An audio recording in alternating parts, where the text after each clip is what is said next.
My name is Leslie Roberts, and I'm a deputy news editor at Science Magazine.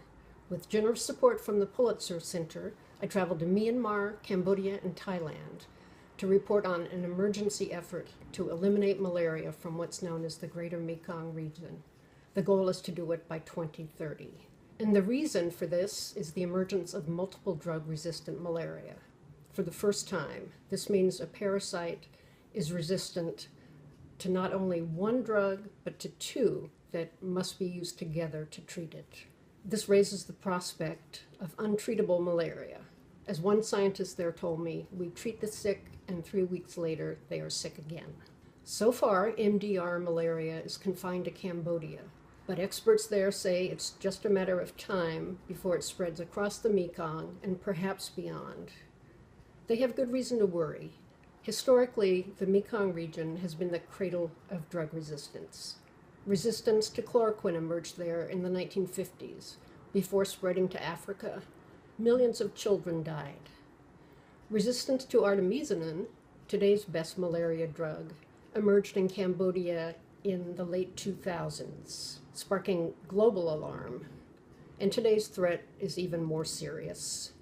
It's a parasite resistant to both artemisinin and a partner drug that is critical to its success. The worst fear is this will be a repeat of the chloroquine disaster. The only way to avert this crisis is to eliminate malaria entirely from the region, experts are saying. And that means diagnosing and treating every single infection so that there are 0 cases. And that in turn means wiping out every single parasite. But that's really hard to do, especially in the Mekong, for both social and biological reasons. Malaria is a very different disease in Southeast Asia than it is in Africa. The parasite is transmitted by different mosquitoes, and in the Mekong area, the mosquitoes thrive in the forest fringe, which is usually along the mountainous border areas. The people most affected are adults, usually men who work in the forest. They could be rubber tappers, loggers, or other migrant workers, and also the ethnic minority groups who live along the borders. These populations are very hard to reach.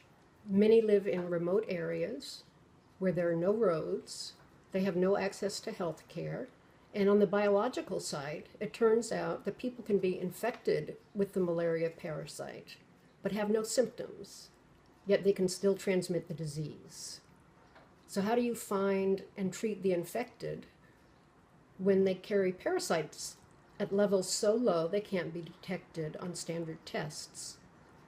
I spent 3 weeks traveling around the Mekong, meeting with villagers, local health workers, government officials, NGOs, and the research community there.